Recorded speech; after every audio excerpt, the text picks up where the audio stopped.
Nós estamos, então, em Mateus, capítulo 22, e eu leio a partir do verso 23. Hoje nós falaremos sobre o tema Errais, não conhecendo as Escrituras e nem o poder de Deus. Mateus, capítulo 22, eu leio a partir do verso 23.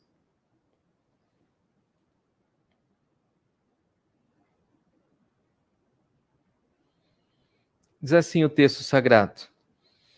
Naquele dia aproximaram-se dele alguns saduceus que diziam não haver ressurreição e lhe perguntaram: Mestre, Moisés disse, se alguém morrer não tendo filhos, seu irmão casará com a viúva e suscitará descendência ao falecido. Ora, havia entre nós 7 irmãos, o primeiro, tendo casado, morreu e não tendo descendência, deixou sua mulher a seu irmão. O mesmo sucedeu com o segundo, com o terceiro, até ao 7º.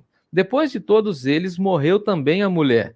Portanto, na ressurreição de qual dos 7 será ela a esposa? Porque todos a desposaram. Respondeu-lhe Jesus: Errais, não conhecendo as Escrituras, nem o poder de Deus. Porque na ressurreição não se casam e nem se dão em casamento. São, porém, como os anjos no céu. E quanto à ressurreição dos mortos, não tendes lido que o Deus vos declarou? Ele disse: Eu sou o Deus de Abraão, o Deus de Isaque e o Deus de Jacó. Ele não é Deus de mortos, e sim de vivos. E ouvindo isto, as multidões se maravilharam da sua doutrina. O nosso Deus é um Deus de vivos e não Deus de mortos. Eu convido você a orar comigo mais uma vez.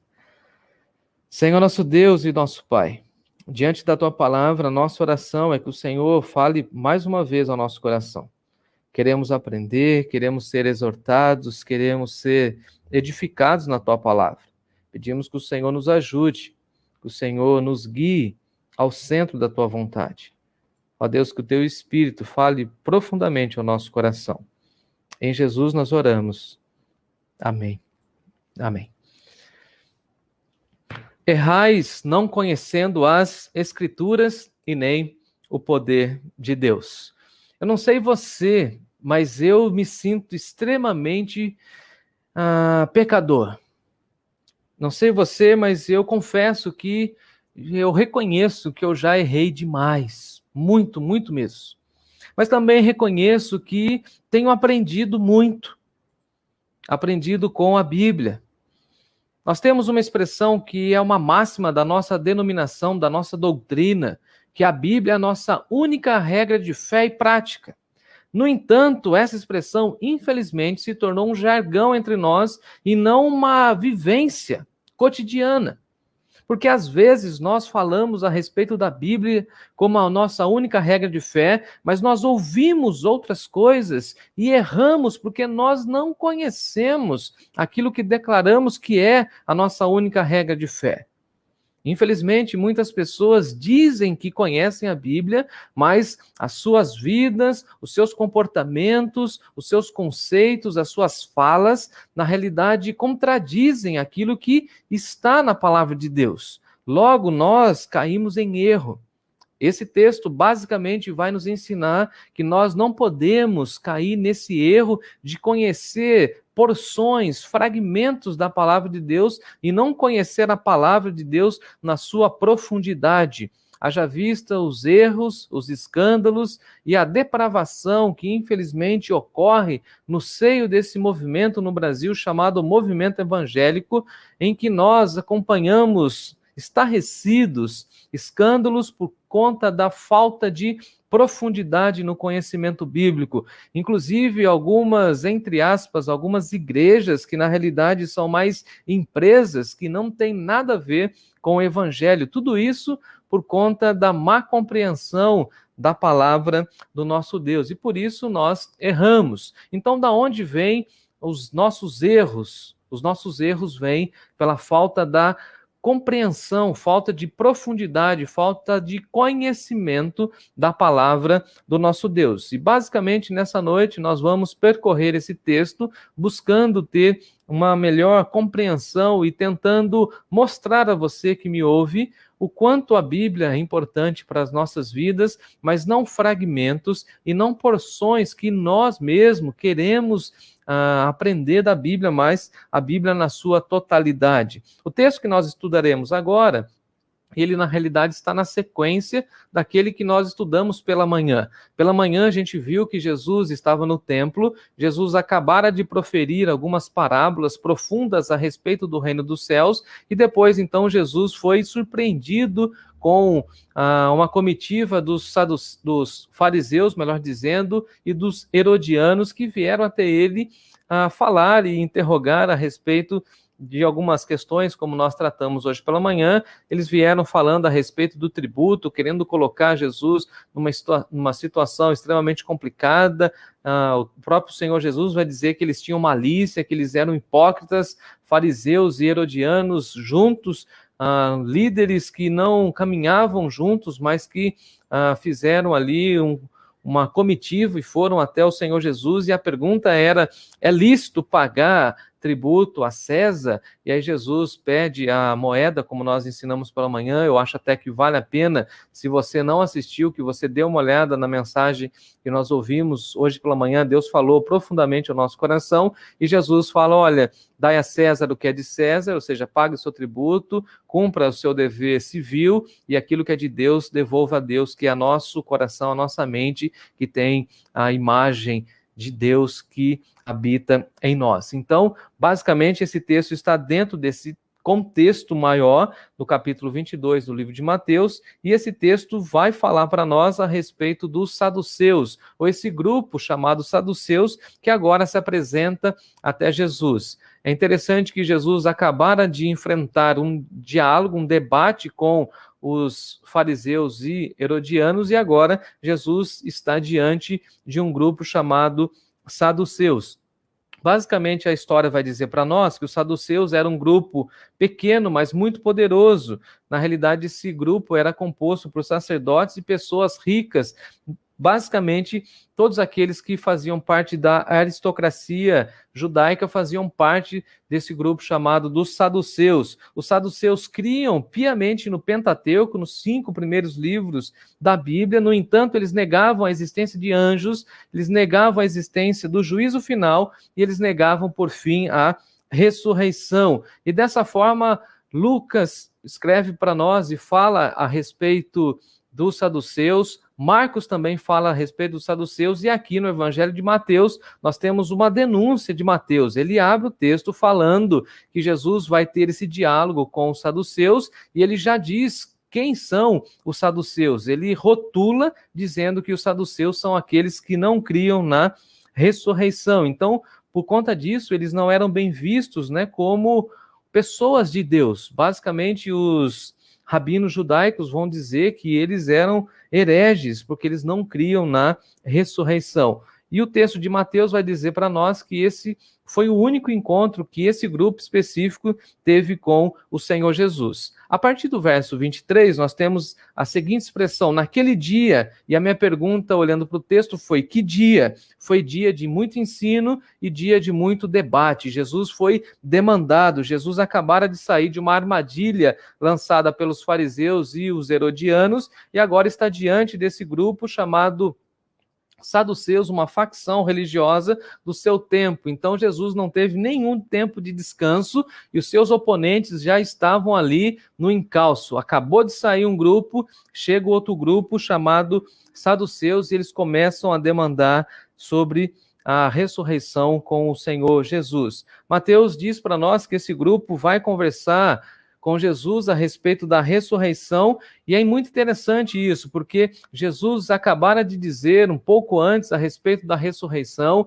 Ele disse abertamente que ele iria para Jerusalém, seria morto pelos principais religiosos do seu tempo, e que depois, ao terceiro dia, ele ressuscitaria. Então, o tema da ressurreição estava nos lábios de Jesus. As pessoas que estavam andando com Jesus, que tiveram contato com Jesus, que ouviram Jesus pregando, ensinando, falando, curando, essas pessoas sabiam que no bojo da mensagem de Jesus havia o tema principal, eu diria central, a respeito da ressurreição, porque na realidade, no ministério de Jesus, a morte na cruz faz conexão profunda com a ressurreição, e nós entendemos e já falamos e ensinamos isso, que a ressurreição é o clímax do cristianismo, é o ponto alto, é onde Deus mostra o seu poder, mostra a sua força, e Jesus sai das trevas com a chave do inferno e da morte em suas mãos. Então,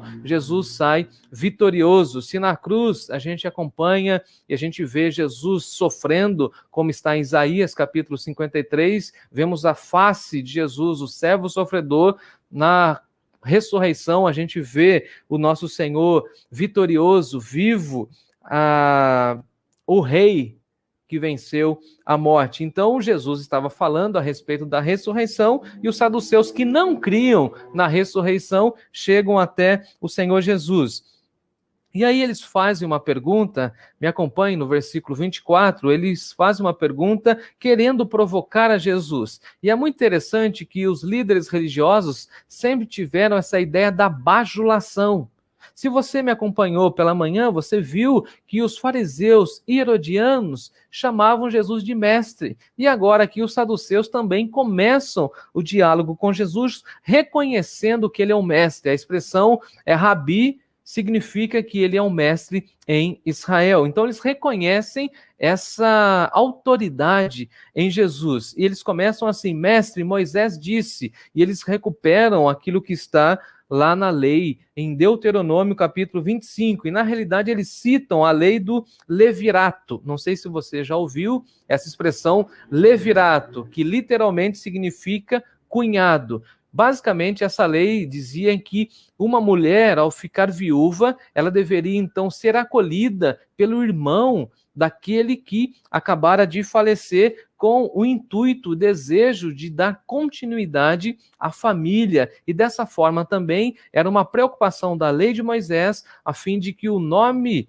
ou as famílias, os clãs, dessem continuidade, lembrando que Deus estava formando o seu povo. Então, havia essa orientação na lei, chamada então lei do levirato, em que as viúvas deveriam ser acolhidas, até mesmo porque na cultura antiga não havia previdência privada e as viúvas ficavam sem nenhuma proteção econômica, logo o cunhado tinha que dar esse amparo social. E aí eles começam a conversar com Jesus a partir da lei do levirato, e aí eles começam a aprofundar essa discussão toda com o nosso Senhor Jesus. A partir do verso 24, o texto diz assim: mestre, Moisés disse para nós, se alguém morrer não tendo filhos, seu irmão casará com a viúva e suscitará descendência ao falecido. E aí eles começam com uma história muito interessante, e eu fui pesquisar um pouco dessa história e achei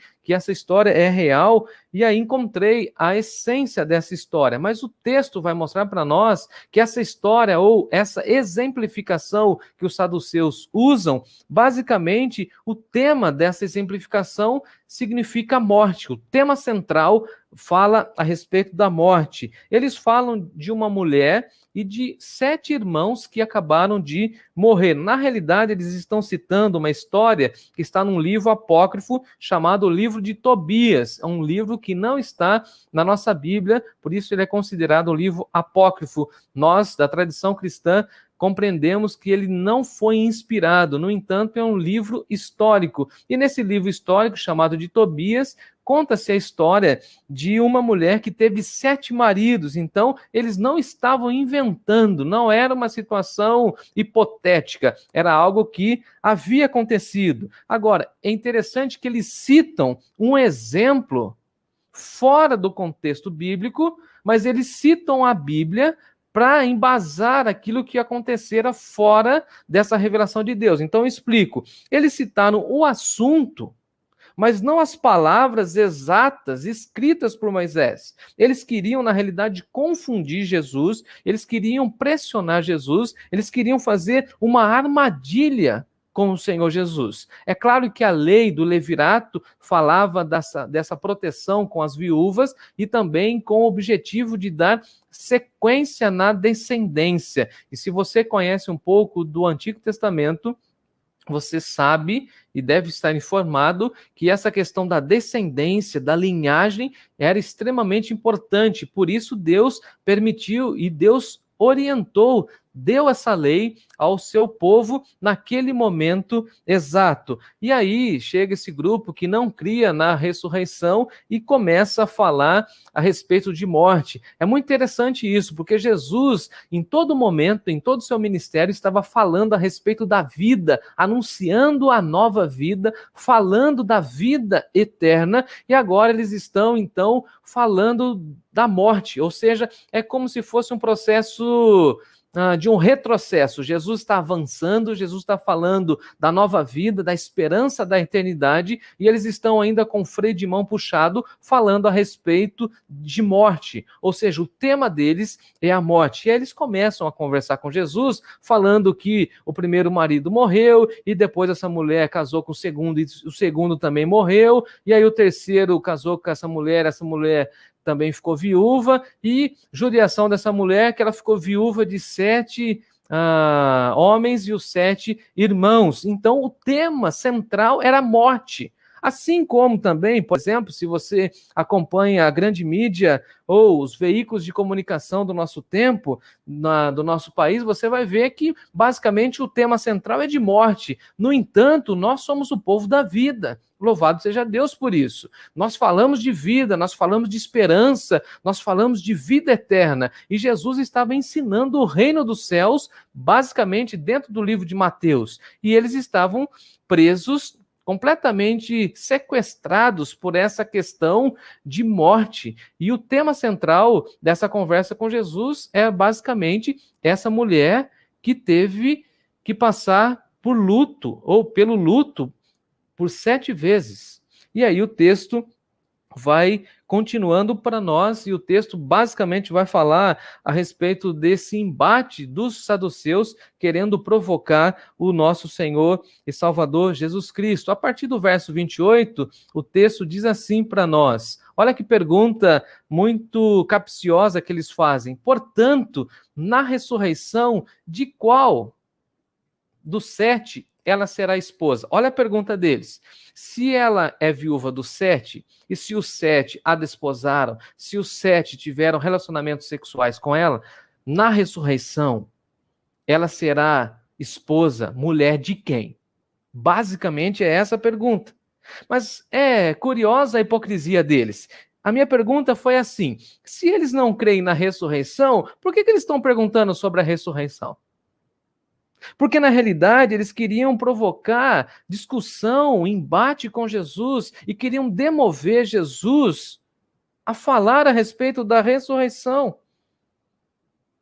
Eles queriam criar, na realidade, um conflito nessa proposta da ressurreição. Eles queriam até causar dificuldades com o nosso conceito extremamente bem estabelecido por Jesus a respeito do céu. Então, em outras palavras, eles queriam levar esse conceito humano, terreno, para uma relação que transcende essa nossa vida do aqui e agora. Então eles queriam falar de morte num lugar onde não tem nada a ver com a morte. Ou melhor dizendo, o céu é um lugar onde nós superaremos a morte. Estaremos com o Senhor da vida para todo sempre, aquilo que a Bíblia chama de vida eterna. Então eles estavam falando de morte, queriam saber dessa relação de marido e mulher, enquanto na realidade Jesus está falando o seguinte: olha, essa relação não é uma relação dos céus. Eles queriam, na realidade, enquadrar Jesus. Eles queriam deixá-lo sem resposta, ler do engano. Queriam ficar debatendo, queriam confundir Jesus. Eu não sei se você já teve essa experiência também de contemplar pessoas que não creem em determinado assunto e ela fica querendo saber de determinados assuntos. Tem gente que não crê na Bíblia e fica perguntando questões sobre a Bíblia. Tem gente, por exemplo, que não gosta e não quer nem saber de casamento. mas fica perguntando a respeito de casamento. Então Jesus está diante de pessoas assim, hipócritas. Eles não criam na ressurreição e queriam saber mais detalhes a respeito da ressurreição. E na realidade eles usam essa situação dessa mulher que teve 7 maridos e falam o seguinte: e aí, Jesus, na ressurreição, como que ela vai ficar? Resolve isso. Saia dessa. E o raciocínio deles é completamente humano, carregado do conceito humano. Mas Jesus está falando de eternidade. Jesus sempre falou de transcendência. Por exemplo, Jesus disse: na casa do meu pai há muitas moradas. Nós estamos aqui falando do reino dos céus, diria Jesus. E vocês estão falando do reino da terra. Vocês estão querendo transportar para o céu um conceito que é da terra. Inclusive, só fazendo um parênteses aqui, nós precisamos tomar muito cuidado com as nossas declarações de amor para a nossa esposa, o nosso cônjuge. E aí eu vejo na internet, eu acho até romântico, bonito, mas teologicamente é completamente equivocado: eu te amo eternamente. O amor nosso eterno é Deus, por meio de Jesus. Por isso que os votos cerimoniais do casamento de outrora eram baseados até que a morte nos separe. Nós precisamos fazer juras de amor baseados nessa vida, não baseados na eternidade. E Jesus, então, vai equilibrar e reorganizar esses conceitos, porque os saduceus estavam querendo transportar um conceito de casamento humano para a eternidade. Agora, na eternidade tem um casamento. Tem o casamento do noivo de Jesus com a noiva, as bodas do Cordeiro. E aí o texto segue para nós, e Jesus dá uma resposta rápida, direta, no verso 29. Ele diz assim: errais, não conhecendo as Escrituras e nem o poder de Deus. Eles conheciam a lei de Deus. Eles liam o Pentateuco, os 5 primeiros livros da Bíblia, mas eles não tinham profundidade nas Escrituras, ou eles não tinham entendimento do que eles acabaram de ler, daquilo que eles leram por toda a vida. Os saduceus, eles eram especialistas nos 5 primeiros livros do Antigo Testamento. No entanto, eles selecionavam aquilo que eles queriam do Antigo Testamento. Nós podemos aprender aqui, amados irmãos e irmãs, uma grande lição: que nós não podemos ler aquilo que nós queremos e do jeito que queremos na Bíblia Sagrada. Inclusive, eu gostaria de fazer um alerta: tome cuidado com pessoas que pegam versículos isolados, tiram o texto do seu contexto e querem ficar dando lição de moral nas outras pessoas.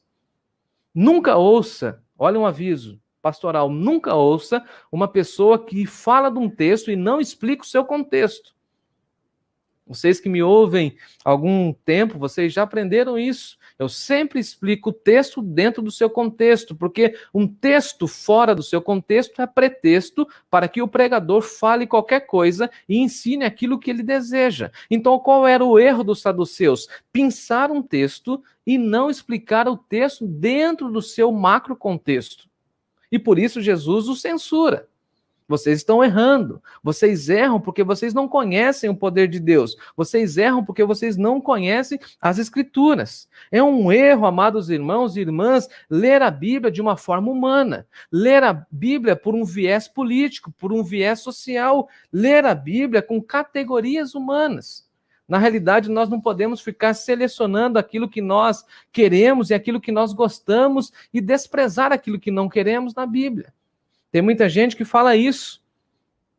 Não, essa parte é muito dura, eu não quero. Essa parte aqui me provoca muito, provoca reflexões, eu também vou tirar. Eu até vi uma imagem, depois eu quero compartilhar com os irmãos, essa imagem de uma pessoa que tinha uma Bíblia normal, né? E aí chegou uma outra pessoa com uma Bíblia bem fininha e a pessoa falou assim: olha, por que você está com a sua Bíblia bem fininha, bem pequenininha? Ele falou: fui tirando as páginas que eu não concordo. Que absurdo! Então tem pessoas que não leem determinados livros da Bíblia porque não concordam. E era isso que estava acontecendo. Então Jesus está falando assim para eles: olha, vocês estão errados. E por que vocês estão errados? Porque vocês não compreendem o poder de Deus e vocês não aprenderam de fato, de verdade, aquilo que está na Bíblia. Deus usou, amados irmãos e irmãs, vários estilos literários, vários tipos de escrita no Antigo e no Novo Testamento. E todas elas são fundamentais. Por exemplo, tem gente que pula genealogia. Dá uma risadinha aí. Fala assim, eu confesso. Gente que pula genealogia. Agora, tem muita coisa boa. Lucas e eu, inclusive, ensinamos a igreja no livro de Mateus, quando a gente começou a estudar o livro de Mateus, explicando a importância da genealogia. Por exemplo, se você quer pensar a respeito de sexualidade no casamento, você tem o livro de Cantares. O livro inteiro que fala a respeito de sexualidade.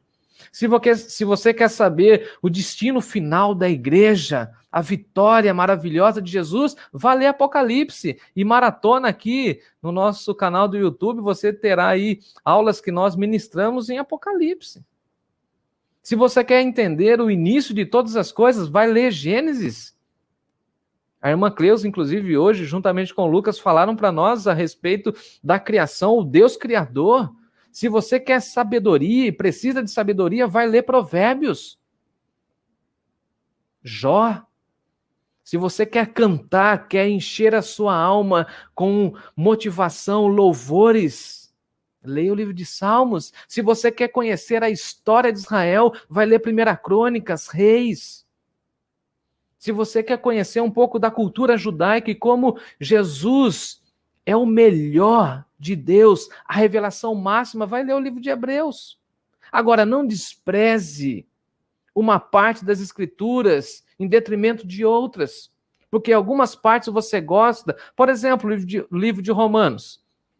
Uma vez eu fui chamado para ensinar o livro de Romanos e a pessoa falou assim, mas nós queremos só o capítulo 8. Eu falei, não existe como explicar Romanos a partir tão somente do capítulo 8.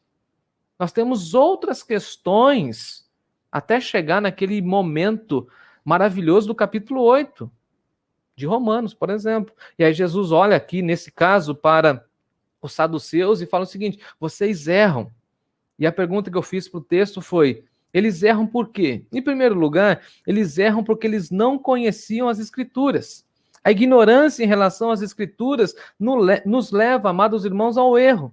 Não saber ler e não saber interpretar a Bíblia pode nos levar a erros grosseiros, criando em nós conceitos equivocados, distantes daquilo que Deus deixou para nós, que já está revelado na sua palavra. A ignorância em relação à palavra de Deus é a raiz de todos os erros. Repito, a ignorância em relação à palavra de Deus é a raiz de todos os erros. Tem muita gente que erra no relacionamento conjugal, mas não se aprofunda na Bíblia. Erra porque quer, porque a Bíblia tem um roteiro para o casal ser feliz. Se você está errando na criação dos seus filhos, você está errando porque você quer. Porque é só você estudar a Bíblia, é só você pegar o livro de Provérbios e você vai ver como você educa uma criança. Ensina o menino no caminho que deve andar. E tem muitos pais que erram, mas erram porque não conhecem as Escrituras. Tem gente que erra nos negócios porque não conhece as Escrituras. Adolescentes, jovens que erram, quebram a cara e feio. Por quê? Porque não foram ensinados a buscarem a orientação de Deus para cumprirem a vocação que Deus já tem para eles. É muito interessante que as pessoas querem saber o plano que elas vão traçar para suas vidas, mas na realidade, queridos irmãos e irmãs, o plano já está feito. Os profetas já disseram isso, palavras de Deus, palavra da boca de Deus, eu é que tenho plano sobre vós. Nós erramos porque nós não buscamos os planos de Deus para a nossa vida. E onde estão esses planos? Na palavra. Muitas pessoas erram nos seus relacionamentos, por quê? Porque não conhecem a palavra. Se conhecessem a palavra, viveriam aquela regra de Jesus 70 vezes 7, ou seja, perdoariam mais.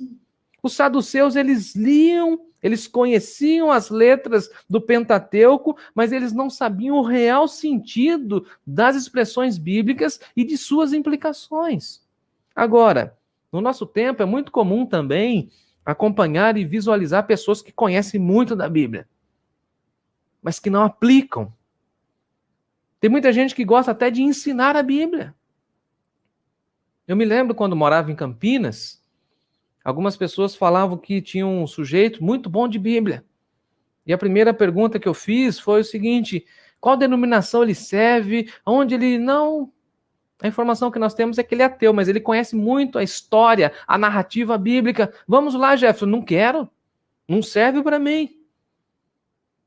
Eu quero gente que conheça a Bíblia e que viva a Bíblia. Qual era o erro dos saduceus?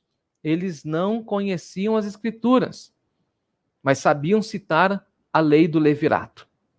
De forma equivocada, mas sabiam citar. Sabiam de cor e salteado os 10 mandamentos, a história de Noé, mas não conseguiam entender, compreender, assimilar o conteúdo dessa escritura. Em segundo lugar, eles erravam por quê? Porque eles não conheciam o poder de Deus. A ignorância em relação às escrituras trazem para nós uma leitura errônea, equivocada dos eventos históricos onde Deus revelou o seu poder. Se você não aprender a ler as escrituras, ouvindo a voz de Deus, você não vai captar o poder de Deus por meio de suas narrativas. Por exemplo, aqui em casa nós amamos a história de Noé, mas se você não ler com atenção a Bíblia, você não vai ver o poder de Deus por meio da história de Noé. Como pode um homem sozinho construir a arca? Poder de Deus. Como pode um homem e sua família construir uma embarcação daquele tamanho, sem as ferramentas que temos hoje, sem os tutoriais do YouTube? Você já parou a pensar nisso? Noé não teve lá o YouTube e falou assim: deixa eu ver como que eu faço a estrutura da ponta da arca, a porta da arca, se tem dobradiça, se vai parafuso Phillips ou Allen. Ele teve isso. Não tinha ferramenta, não teve nada disso. Simplesmente ele viveu, creu e realizou aquilo que Deus fez por meio dele. E nós, quando lemos essa história, o que nós precisamos ver? A inteligência de Noé? Também, mas precisamos entender o quê? O poder de Deus. Quando a gente lê, por exemplo, a história de que Deus abriu o Mar Vermelho, precisamos entender o poder de Deus. Precisamos ler a Bíblia ouvindo a voz de Deus falando do poder de Deus. Precisamos olhar para as Escrituras e contemplar nos versos, nos capítulos, em todos os lugares, o poder de Deus. Em todos os eventos, o poder de Deus. Quando Josué e todos os seus tocam a trombeta e cai as muralhas de Jericó, precisamos ver o poder de Deus. Aquela narrativa maravilhosa de Sansão, quando ele perde a força porque ele desobedeceu a Deus. E a gente precisa entender o quê? Quando ele foi vitorioso, o poder de Deus. Quando Davi foi vitorioso, o poder de Deus. Quando Jó venceu Satanás, poder de Deus. Quando os profetas mostraram sua fidelidade, poder de Deus. Então, por que os saduceus estavam errando? Porque eles não conheciam as Escrituras. Eles liam, mas não entendiam aquilo que estava escrito. Por quê? Porque eles liam pela ótica, pela lente humana, e não estavam contemplando o poder de Deus. Sabe um momento em que eu vejo o poder de Deus, que eu citarei daqui a pouco também, é quando Deus fala com Moisés por meio da sarça ardente. Veja se não é muito poder de Deus. Como que pode uma sarça pegando fogo, esse fogo não se consome e Deus fala por meio da sarça? Ou na narrativa que nós temos lá em 1 Reis, quando Deus fala com Elias por meio de um vento suave. Um vento tranquilo, e Deus fala. Como Deus preserva a vida de Jonas. na barriga do grande peixe. E aí eu me lembro que em alguns anos atrás as pessoas falavam: olha, Jefferson, como você pode, rapaz, como você acredita nessa história agora? Não faz 2 ou 3 semanas atrás, eu inclusive até postei no meu Facebook, um homem que foi capturado aí por uma grande baleia e ficou alguns dias lá na barriga desse grande peixe. O que nós precisamos fazer, irmãos e irmãs? Ler a Bíblia, mas vendo o poder de Deus. Ele é poderoso. Inclusive é o tema da nossa próxima aula da IBD. Pastor Bruno e eu estaremos aí ministrando. Poder de Deus. Ele é poderoso. Então Jesus começa a conversar com eles e fala isso para eles. Olha, vocês erram porque vocês não conhecem as Escrituras. E vocês não conhecem o poder de Deus. Vocês têm, assim, uma casca de espiritualidade, uma roupagem de devoção, mas na realidade vocês são rasos. Se eu fizer aqui, olha, como que chama? Um vestibular com vocês, vocês estão reprovados. Vocês não passam no Enem bíblico. Vocês não conhecem. Vocês leram, vocês decoraram a lei, mas vocês não conhecem nada. Não tem profundidade. Não conseguem ler com espiritualidade, com devoção. Vocês não são dessa natureza. Vocês são humanos. E aí, a partir do verso 30, Jesus esclarece um pouco mais a esse respeito. Ele fala assim: porque na ressurreição não se casam e não se dão em casamento. São, porém, como os anjos nos céus. E aí Jesus está falando o seguinte para eles: olha, vocês precisam entender uma coisa, vocês estão falando de questões humanas e eu, Jesus, estou falando de questões eternas. Enquanto vocês querem reproduzir aquilo que vocês têm aqui e agora, eu estou querendo dizer para vocês, diria Jesus, que a relação na eternidade é a partir de questões espirituais. Casamento é questão material do aqui e agora. Eu estou falando de seres celestiais. Serão como os anjos nos céus. Agora, lendo tudo isso, eu fiquei muito impactado com a informação que encontrei do Spurgeon, o grande pregador batista, chamado do príncipe dos pregadores batistas, quando ele diz assim, citando esse texto: quão necessário é que examinemos as Escrituras, para que não haja verdades divinamente reveladas que nem sequer tenhamos lido. Olha o que ele está dizendo. É necessário que a gente examine as Escrituras, porque tem muita coisa, tem muitas verdades de Deus escondida na Bíblia. Todos os versos, todas as frases, todas as linhas da Bíblia contêm palavra de Deus. É palavra de Deus. Tudo tem palavra de Deus. E se nós queremos aprender mais da palavra, nós precisamos entender isso. Agora, Jesus usa o argumento retórico dos rabinos. Ele fala o seguinte: vocês não têm lido, vocês não leram, ou vocês leram e vocês não absorveram, vocês leram e não compreenderam. Então, enquanto vocês estão falando de morte, eu quero falar com vocês de vida. Caminhando para o final, eu quero adentrar agora no versículo 32, quando Jesus fala o seguinte: olha, vocês não têm lido, e Jesus declarou assim: eu sou o Deus de Abraão, o Deus de Isaac e o Deus de Jacó.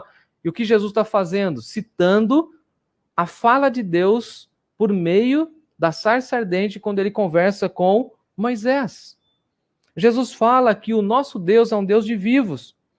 Jesus cita essa passagem quando o nosso Deus e Pai está conversando com Moisés. Ele está comissionando Moisés. E do meio da sarça ardente ele fala com Moisés.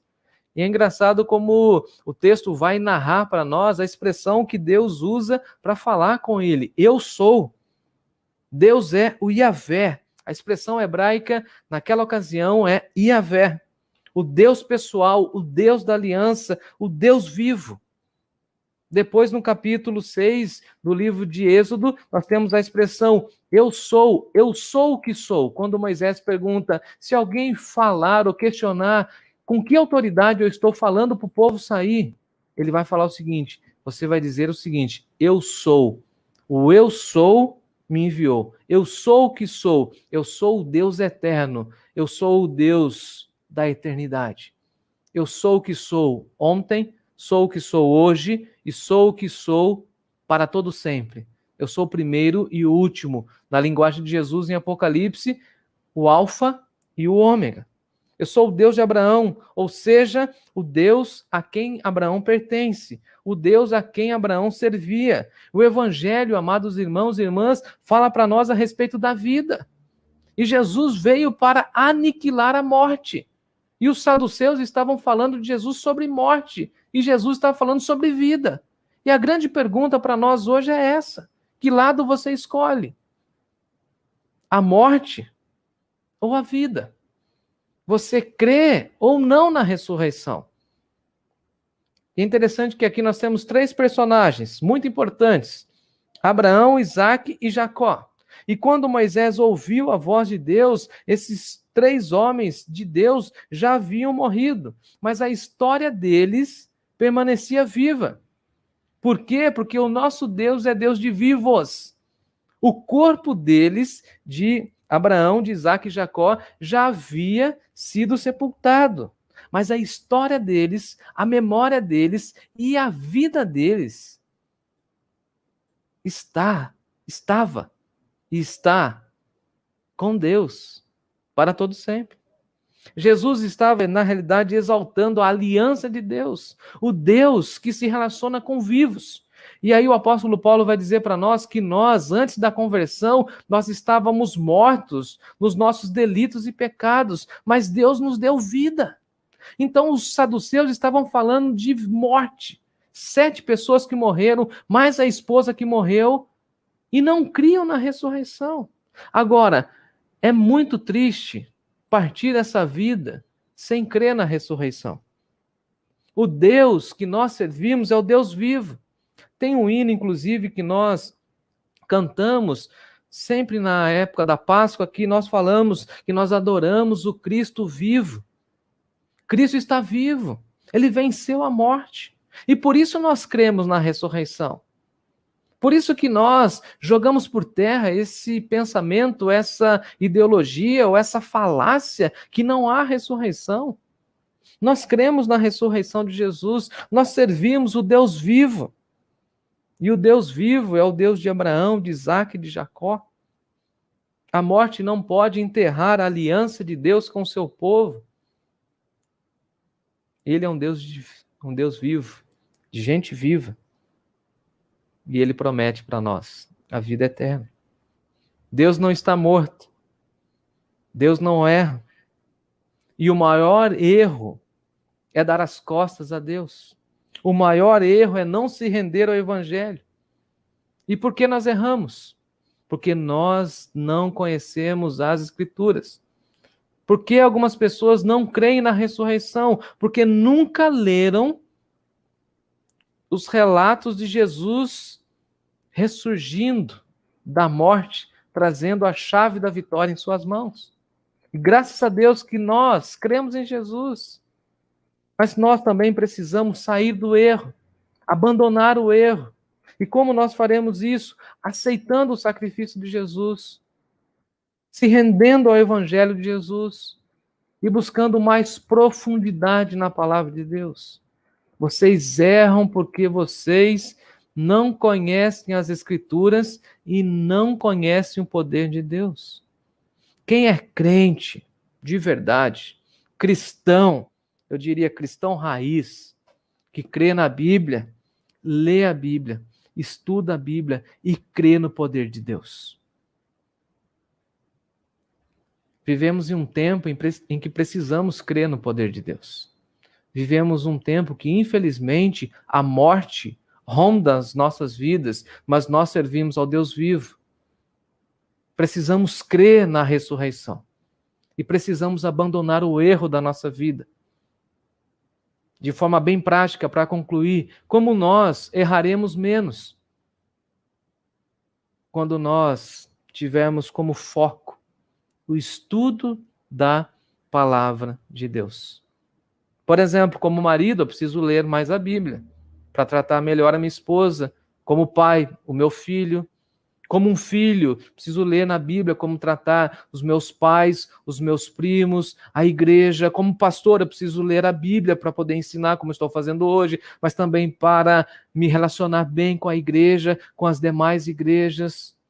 Lendo a Bíblia, eu vou entender a minha função e as minhas responsabilidades como uma pessoa civil do meu país, orar pelas autoridades constituídas. Como ovelha, eu vou ler na Bíblia que eu preciso respeitar os meus líderes. Enfim, podemos, amados irmãos e irmãs, evitar tantos e tantos erros, conhecendo mais a Bíblia, conhecendo o poder de Deus. E eu diria, vivendo na dependência do poder de Deus. Seja uma pessoa cheia de fé. Quando alguém fala de algo impossível, você fala assim, mas pela fé. Aí você fala assim, eu conheço a Bíblia. Eu conheço a história bíblica. E na Bíblia eu vejo muita coisa a respeito da fé. Eu sei que eu passei um pouquinho do tempo, mas esse texto ele demandava um pouco mais de atenção.